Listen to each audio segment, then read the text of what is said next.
Welcome to 28.5 Women's Basketball, where we explore a unique and authentic perspective on the women's game, break down upcoming matchups, and discuss the latest news and trends in women's basketball. We are your hosts. I'm Sydney Story, and I played basketball at the University of Tennessee under Pat Summitt. And I'm Becca Goodman, and I played at the University of Notre Dame under Muffet McGraw. And we're thrilled to have you join us today. Before we jump in, make sure to subscribe so you never miss an episode. And if you enjoy what you hear, be sure to tune in each week and don't forget to follow, download, and listen to give an assist and share the love. Now let's get started with today's episode. Hey, Sid, how are you? Hey, well, how are you, Becca? Good. It's good. It's a Monday coming, right? So we got to get ready. Yeah, it's the Sunday scaries every time we're recording this. But it's nice. I mean, we have the weekend just to kind of chill and watch a lot of basketball, and then by Sunday night, I feel like my work week begins a little bit. But at least it's fun stuff today. Yeah, today was cool. We had a touch point with our AAU program. We got to kind of just see everyone and chat a bit about just the program as a whole. Always fun to see those people, those parents who bought in and, you know, want their girls to get better, play at the next level potentially, and just kind of support the cause. I think that's a beast nowadays, to try to get folks to really buy in, and not just when they see the results, but when it's not so great and it's hard and there's expectations and it's follow-ups, right? So I was just really like warm-hearted today to see not only how you, myself, and Sarah and Anna, like the people, the directors of our AAU program, handle it, but also just kind of the expectation we set going forward. I think it's really important for young adults and athletes in general. Yeah, it's really fun for us. We've been with our 15U team for 3 seasons now, and it's a huge summer for them coming up. It's a big recruiting year, your freshman year heading into your sophomore high school season, and then the following one is another big one. So we're hoping that we have at least a couple girls that start getting some decent looks here. I think we're putting them in the right tournaments and the right exposure events to get them some of that actual exposure. So that's a lot of fun. Plus, it's just fun to go out there and compete, teach the game. Like, we just have a blast. And it's with, shout out to Sarah Workman and Anna Heck, because they help us so much. It's good times. Yeah, it's a blast. You know what else is a blast, Sid, is when it's nonstop basketball every day, it feels, or just on the weekends, the grind. And it's game after game of the underdogs kind of just showing up and showing out, which I think it's not expected. And I don't feel like it was ever when we played. I think, you know, when you were ranked in the top 10, you kind of held your own. It was expected. Anybody you played that was ranked right below you, after whatever the higher seed, it wouldn't be upsets. That wouldn't happen. It was very, very rare. I just think in today's game, there's so many contenders that it's pretty awesome to see, but it's also shocking at the same time. Like, these girls are going out here, and what do you think it is?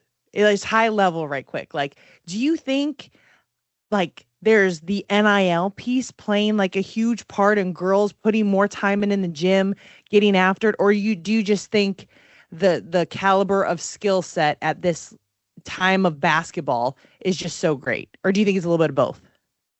I think probably a little bit of both. It's evolved in different facets. I think the talent level is really high right now. I think the parity is probably the biggest thing for me. Like, every game we're going to highlight in this first half, once we jump in, is pretty much an upset, right? It's a team that was ranked below another team knocking them off. So, and to your point, we're seeing this every week. I think it's crazy, right? Like, I think we saw it some last year when we were doing the podcast and jumping in every week and talking all these games. I think it's even more so this year. And it's exciting because you just don't know who's going to win, but it's also frustrating when your team is ranked and they're losing to unranked opponents, and you're just like, what's going on? You should be winning these games. You should be taking care of business. And so I think it keeps it very entertaining, but I think the parity is strong. I think if you look across positions, the fun thing about basketball is there's 5 players on the floor at once. It's a little bit different than football, right? There's 11 players on the field. The positions are so specific.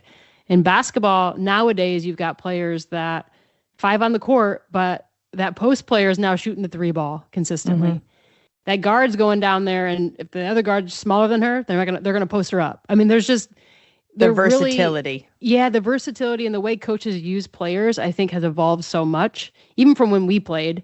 We talk about Yeah. it in AAU, right? Like we're always trying to find the mismatch or find where one player has just a little bit of a leg up over another player, and you exploit it. And I think in our game today, you see a ton of that. And I just think really good coaches, depending on what team you coach for, are kind of rising to the top here, and they're able to put together that strategy, and the players then execute to it to beat some of these teams. So I think it's great. Like if you really follow women's basketball right now, whether you're a player yourself and at the high school level, middle school level, trying to learn your old hats like you and I, Becca, like whoever it is, you're just a fan of the game. Like you can really watch and study the game right now and learn a ton because these players are executing at such a high level. Yeah, I think one thing that shocked me, and maybe it was me being a bit naive, I just figured programs that kind of, you always hear the rustling of, oh, that player's paid, right? When it comes to football, even before NIL.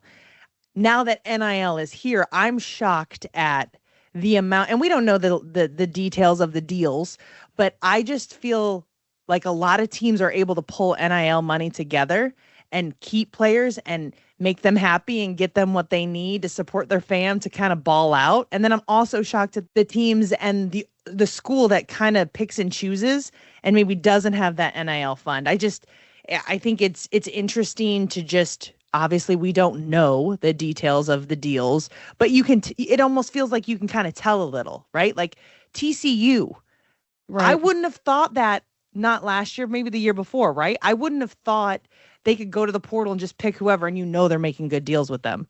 So to see them now, that's kind of their go-to. And again, it's kind of crazy to see teams like maybe Notre Dame struggle to do the same. So yeah, just very interesting.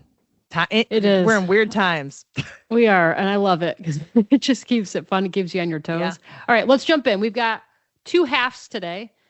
First half, we're going to talk about notable games from the past week. And then in the second half, we're doing a little bit something new, a new segment here. We're going to talk about the most impactful win and the biggest loss from the week. So both Becca and myself are going to walk through our picks there. And then we've got an overtime to talk about upcoming matchups. So let's jump in. You ready, Beck? Let's do it. Got a lot to go through. We do. All right. So talking about notable games in our first half here from this past week, we're going to run through these. I mentioned it already. A lot of upsets, a lot of teams that maybe shouldn't have won these games, but ended up beating the team that's ranked above them.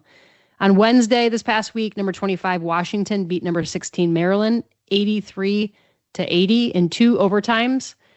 That's a big one. We've talked about Maryland quite a bit because of historic coach Brenda Freeze, because of how they hit the transfer portal, and they do have a decently stacked team with talent. Maryland falling off a little bit here, right? They were ranked 16th in this loss. They might fall back even more now. Just a notable win for Washington. On Thursday, USC beat number 8 Iowa 81-69. Again on Thursday, Tennessee loses to Mississippi State. My Lady Vols were ranked 15th at the time. They lose this one 77-62 in Knoxville. I want to pause here because this one definitely frustrated me. I watched this game.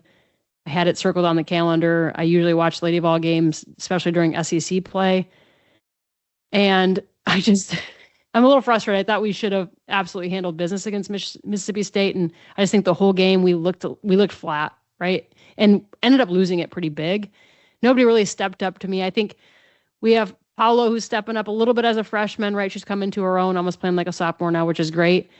But really didn't really put together a full 40. If that, we barely put together a half. And I think that was really troubling to me.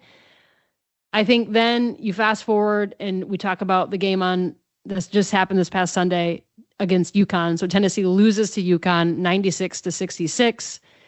Tie game 42-42 at half. Tennessee loses the second half by 30 points. I mean, an absolute massacre in the second half. I think it proves, how strong UConn is. They're capable of just putting the hammer down and closing the deal in 3-4 minutes of a quarter. And they did that against Tennessee. Tennessee didn't have an answer in the second half. I thought UConn, Gino absolutely adjusted. I'm sure that halftime speech by Gino was not friendly, right? Being tied against Tennessee. We got to remember last year, Tennessee beat UConn at Tennessee.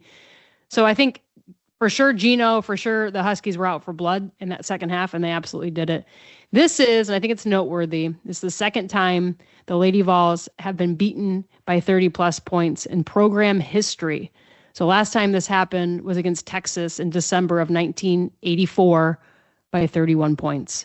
So not only did they lose this one on the road in stores against UConn, but they got blown out. And really, just the second half, they got blown out. So it's a notable win for UConn for sure, just because it's a historic game. And I think every time the Lady Vols play the Huskies, I think people tune in, right? So I just think we had a really poor showing that second half. First half, I thought we looked great.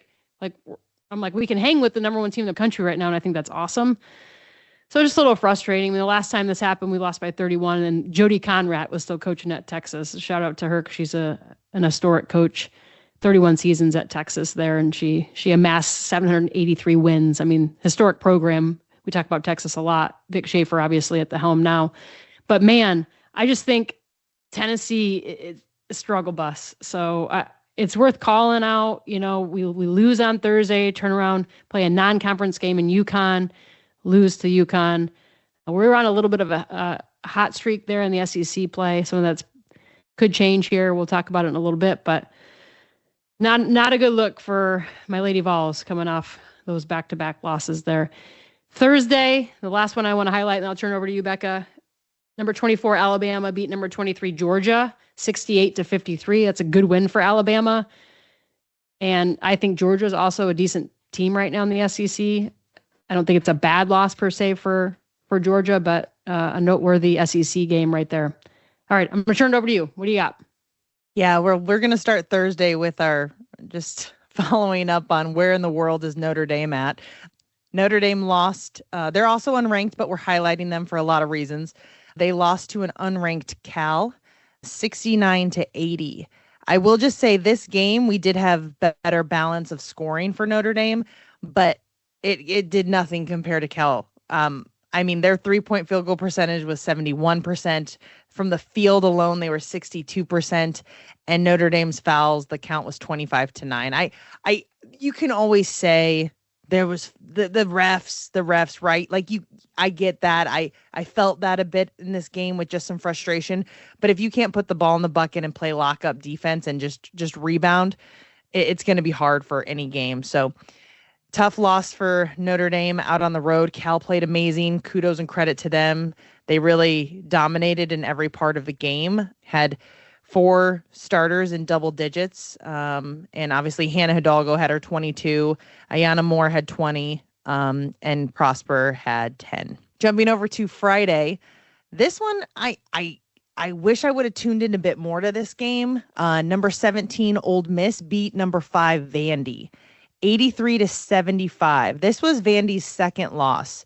What we know of Vandy, they were rolling as one of the main teams that had been undefeated and kind of having a couple back-to-back losses here within the last couple weeks. Definitely can put you on your heels a bit, have you rethink a few things. Cody McMahon had 27 points for Ole Miss. What we know of and love about Ole Miss is their, Coach Yo gets her team going on the defensive end. Definitely brought the heat for this game. They were really amped up. I mean, how can you not be playing a top 5 team who had just suffered their first loss, knowing that you could potentially be number 2, and they went out and they executed it. Jumping to our big Sunday games where we're going to spend most of the time at here. Number 9, Michigan beat number 13, Michigan State, 94-91 in overtime. This is a huge in-state rivalry game. To see it go into overtime only highlighted the fact of the energy that was around this game. Mila Holloway for Michigan had 26 points, really showing out. Mila Holloway isn't one of those known names as a Silas Swords, but it's great to see them getting production from all around and really holding that spot in the number 9 and being able to contend and compete and get the wins. Also Sunday, number 22, West Virginia beat number 14, Baylor, 70-60. Baylor's been rolling. I think they only have 4 losses. This was their 4th one. West Virginia's been up and down this year. They've had a couple losses, but they've also upset some folks. So obviously, rightfully so, in the top 25. We'll be interested to see if they're able to hang on, especially with that win against Baylor.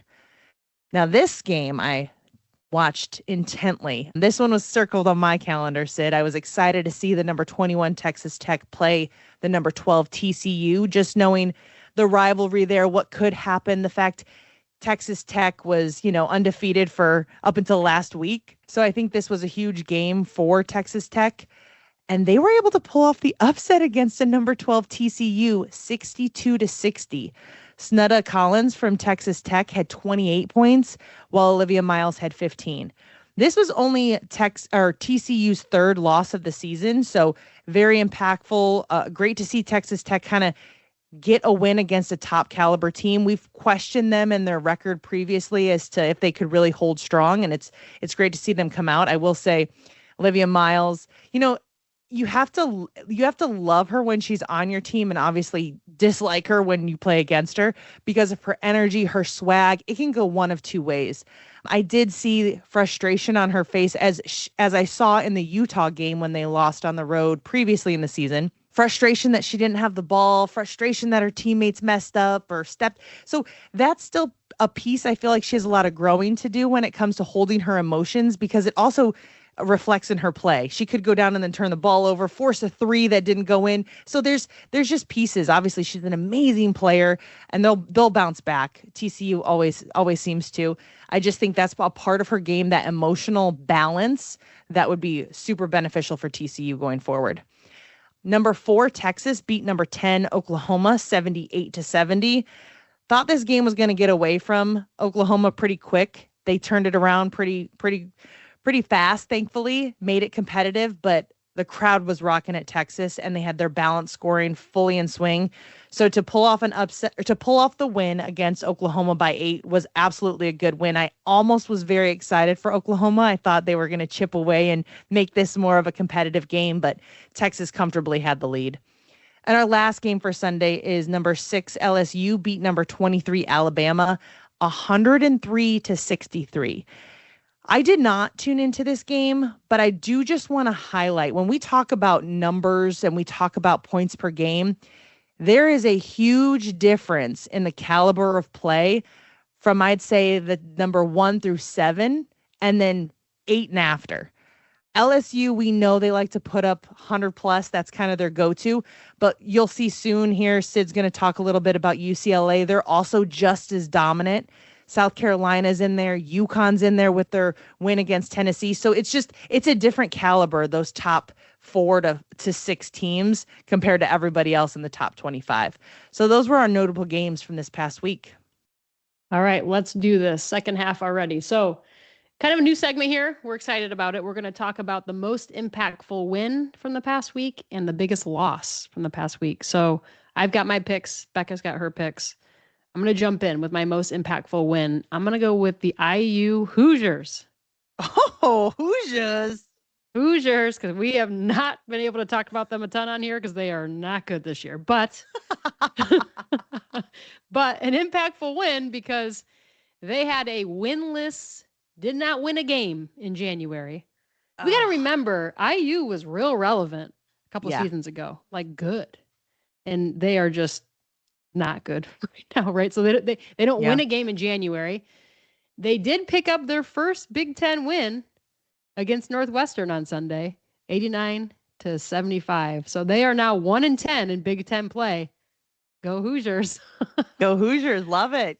Get that dub. Maybe this is something they're going to get rolling, get into the tournament maybe, and you never know.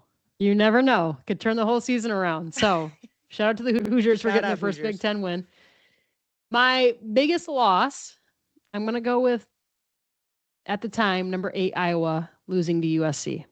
So for me, the Hawkeyes were on a roll, right? Like I was pumped because it's fun when Iowa's playing well. I think they're a good program. I think they're fun to highlight. They have good players, yada, yada, yada. We love their coach.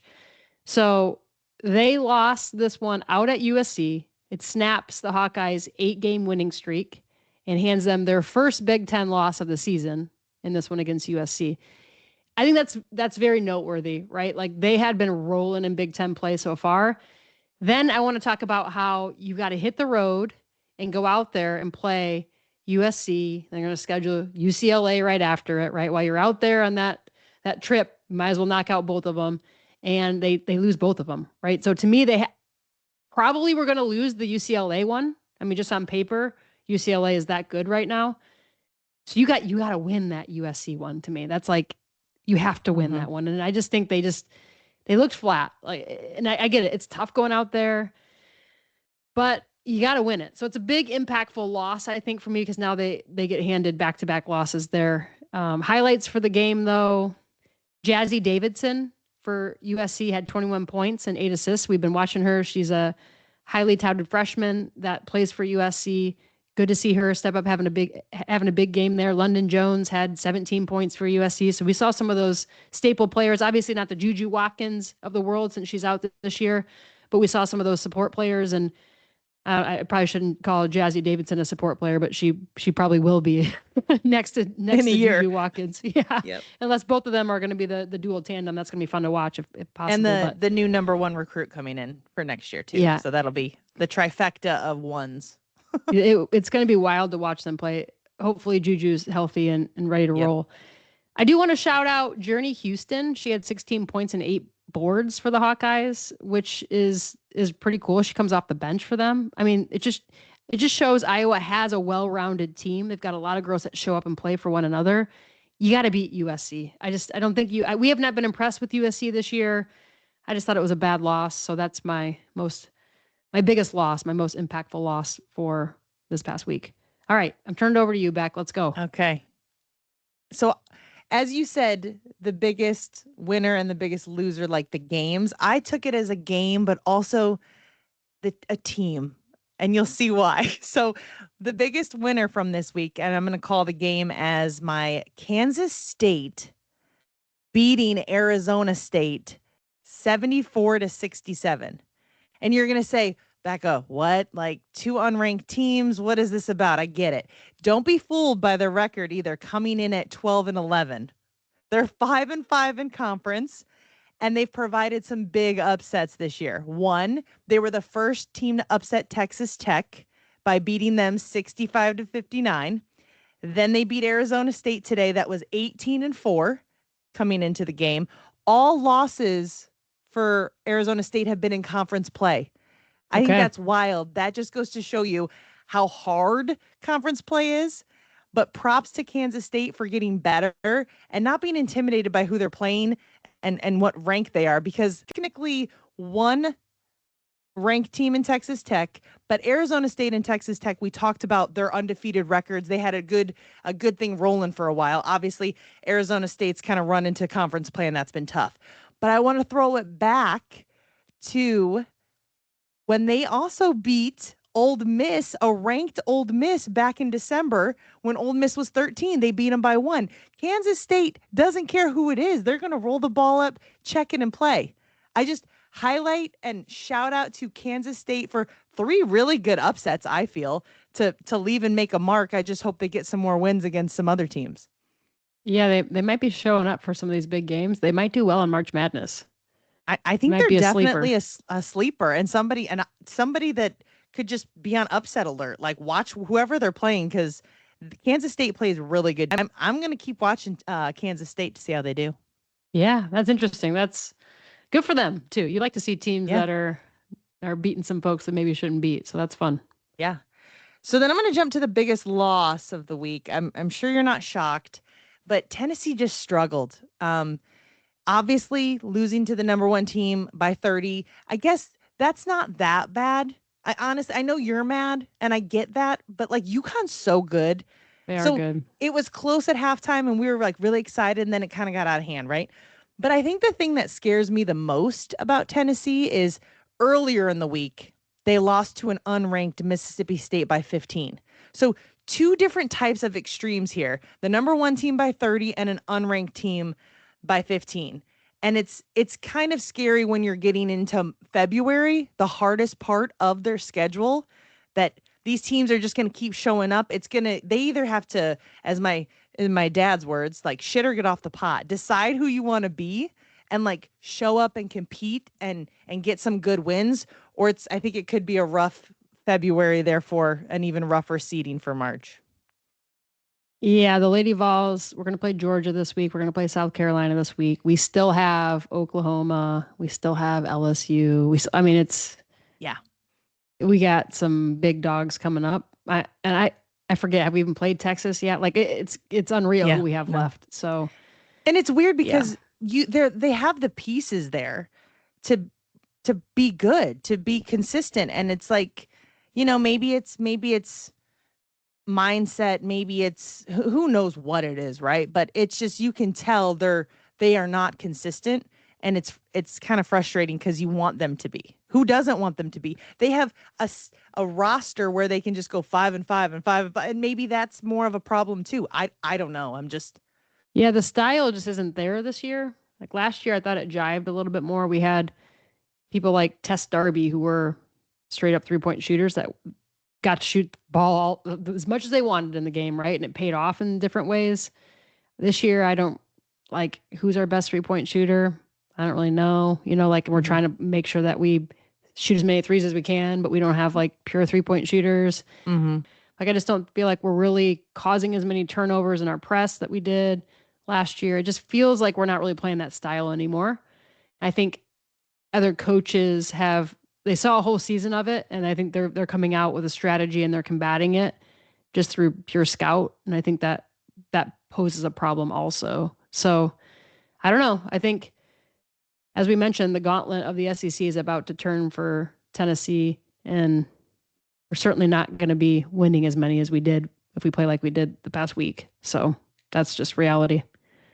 I like it. It's a fun segment. It We is get to fun. look at all the games throughout the week and pick a winner, pick a loser. But maybe we should do the loser for like the biggest loss first, and then the biggest winner second. Yeah, so it's yeah. A little So- ending on a positive note. Yes, I agree. Noted. All right. Noted for next time.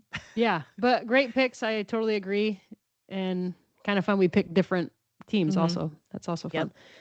All right, so let's jump into our overtime. We've got some really good matchups coming up this week that you should definitely tune in to. Wednesday, February 4th, number 16 Maryland plays number 13 Michigan State. That's going to be a good one. Both teams, I think, have got to win this one, so that's going to be a battle. Thursday, February 5th, number 15 Tennessee plays number 23 Georgia. I'm calling out these rankings now. They're going to change, right? I doubt Tennessee's still going to be ranked 15th, but at the time, this is what everyone's ranked. Also on Thursday, number 5 Vandy plays number 18 Kentucky. Number 7 Louisville plays number 20 Duke. I'm excited for that one. I think that's going to be a showdown. My money's on Louisville, though. What are you thinking in that one? Agree. I'm betting $100 on Louisville. Yeah.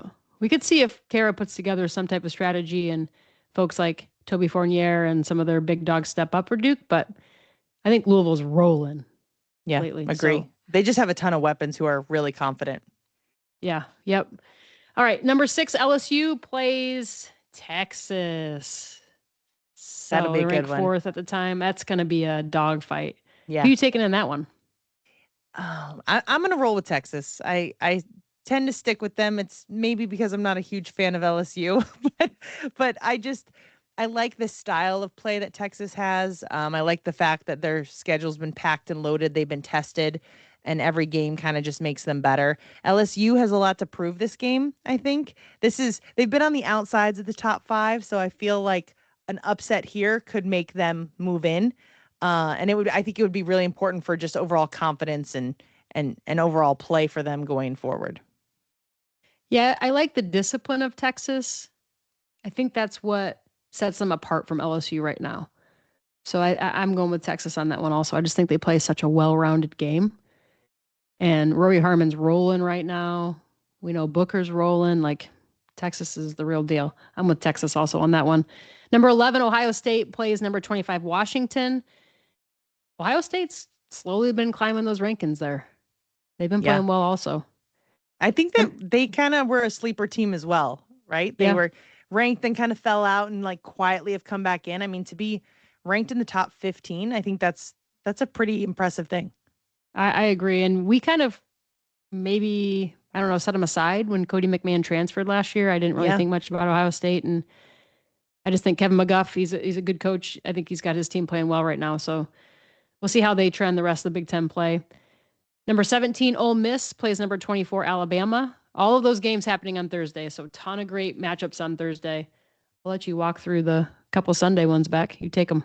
So Sunday, February 8th, number 2 UCLA plays number 9 Michigan.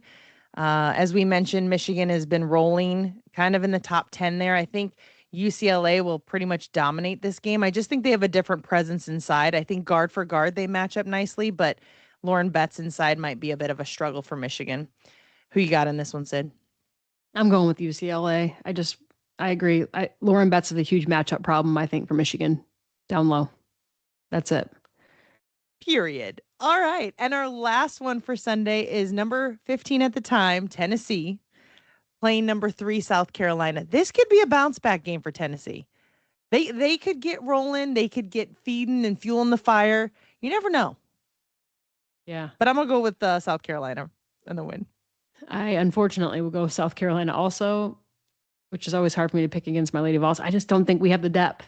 Crazy, right? Like, I agree. That we is can crazy. sub 5 in, 5 out. That's crazy. From a personnel standpoint on who's going to consistently score for 4 quarters, South Carolina does that really well. And they've got some veteran players who are playing really well right now. I think South Carolina's maybe going to run the rest of the schedule they've got for the SEC, what they've got left. Yeah, that'll be a good one. We'll see what happens. That's it. We don't know what Tennessee team's going to show up there. So you kind of have to go with the more pure bet there. Very true. Man, and that's it. That's a full first, second half, and overtime for us. I think that was a lot. We touched on a ton of games in a short amount of time. That's hard to do, Sid. Thank you for putting this together. Sid did the format and all the notes today because she's awesome. And I thought it flowed, and it was just really matter of fact to the point and rocked it. Rocked it. Thank you to Beck because you've been doing a lot of them. So teamwork, it's getting it done. Absolutely. Reach out to us on our socials. We've mentioned this a couple times, but we have a few questions in the hopper. We will be doing a huddle. I know we say that often, but we are fitting it in. We will record it and we'll be able to drop it as a little fun surprise here or there. So reach out to us. Let us know what you think or questions you might have. And we look forward to hearing from you. Enjoy all the great basketball coming up this week. Thanks, everyone, for listening. We'll talk to you soon, Beck. See you, Sid.